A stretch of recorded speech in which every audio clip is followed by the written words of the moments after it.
నా ఆడబిడ్డలకు దక్కాల్సిన ఈ 2,000 రూపాయలు ఇస్తానో ఆ పైసలు ఎటుపోయినాయని అడిగినా, మా నిరుద్యోగులకు 2,000 రూపాయలు ఇస్తానో అది ఎటుపోయినదని అడిగినా, మా పింఛన్ ఎటుపోయిందని అడిగినా, ఇగో ఇవి అడగొద్దట. ఓట్లప్పుడేమో అవి చెప్పి అడిగితే మీ ఓట్లు మరి వాళ్ళకి ఇస్తానది ఇయ్యాలి కదా అని అడిగితే నువ్వు ఇది అడగొద్దు మల్లన్నా, నువ్వు అడుగుతున్నావు కాబట్టి నిన్ను పార్టీలకి సస్పెండ్ చేస్తా అని చెప్పిండు. తీన్మార్ మల్లన్న నీ పార్టీని భయపెట్టోడు కాదు, నీకు భయపెట్టోడు కాదు. గతంలోనే కేసీఆర్ తోని 10 సంవత్సరాలు ఒక్కన్నై కొట్లాడిన ఆ రోజు చెప్పిన కేసీఆర్ కు నిన్ను గద్దె దించుతా అని చెప్పినా దించిన. ఇప్పుడు కూడా చెప్తా ఉన్నా రేవంత్ రెడ్డి గారికి ఆలేరు నియోజకవర్గం నుంచి చెప్తా ఉన్నా, నీ కాంగ్రెస్ పార్టీని ఈ తెలంగాణ గడ్డ మీద నామ రూపాలు లేకుండా చేయకపోతే నా పేరు తీన్మార్ మల్లన్న కాదని చెప్పి తెలియజేస్తా ఉన్నా.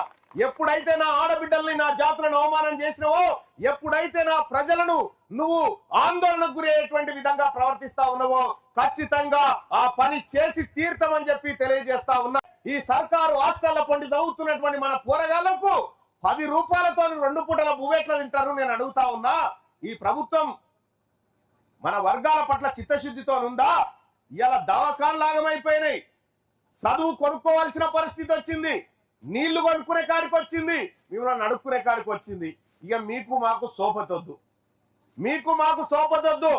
మీ ఓట్లు మాకొద్దు, మీ పిడికెడు ఓట్లే కదా, మీ ఓట్లే వద్దు.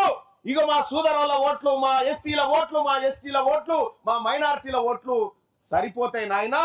నేను చెప్తా ఉన్నా రేవంత్ రెడ్డి గారు, నీ రెడ్ల ఓట్లు నాకు వద్దని చెప్తా ఉన్నా, నీకు దమ్ముంటే నా బీసీల ఓట్లు వద్దని చెప్పమని నేను చెప్తా ఉన్నా. నీకు దమ్ముంటే చెప్పా మాట. ఎందుకు మా వర్గాలకు ఇవ్వాల్సిన బడ్జెట్ ఇవ్వకపోతే ఏమారా మాకు రావాల్సిన పైసలు ఎడిపోయినారా అని అడిగితే, నేను అడిగితేనేమో తీన్మార్ మల్లన్న అడుగుతా ఉండంటారు. ఈ ఆలేరుకు ఎక్కడెక్కడోళ్ళు ఎమ్మెల్యేలు అయ్యారు, ఏదేదో అయ్యారు. గతంలో చూసినాం, మన మోత్కుపల్లి నర్సన్ ఉన్నప్పుడు నిత్యం ప్రజల్లో ఉండే మనిషి, అంతో ఇంతో ప్రజల్లో నిలబడే మనిషి, మంచో చెడో మనందరి కోసం పనిచేసిన బిడ్డ. అటువంటి బిడ్డను కూడా ఈ రేవంత్ రెడ్డి అవమానం చేయడం జరిగింది. ఈ అవమానాలన్నిటినీ ఎదుర్కొని ఈ ఆలేరుకు మంచి రోజులు తీసుకురావాలి, ఈ ఆలేరు నియోజకవర్గాన్ని ఈ తెలంగాణ రాష్ట్రంలోనే నెంబర్ 1 నియోజకవర్గంగా తయారు చేయాలనేటువంటి సంకల్పంతో ఇలా ఆలేరు నియోజకవర్గంలో మన తెలంగాణ రాజ్యాధికార పార్టీ జెండాను ఇక్కడ ముల్కలపల్లి మల్లికార్జున స్వామి ఆశీస్సులతోటి మీ అందరి ప్రేమ అభిమానాల మధ్య ఇవాళ మన జెండా ఎగిరేసుకోవడం జరిగింది. ఆ జెండా మీద ఏం గుర్తుంది తల్లి? జెండా మీద వరి కంకులు ఉన్నాయి, జెండా మీద పిడికిలు ఉంది, జెండా మీద కార్మికుల శ్రమ ఉంది. ఇదంతా మనమే కార్మికులు కర్షకులం అందరం కలిసి చేసుకుంటున్నటువంటి పండుగ. ఇవాళ తెలంగాణ రాష్ట్రంలో ఎక్కడ చూసినా కూడా బీసీలు, అసలు బీసీలు అంటే బిగ్ క్లాసు.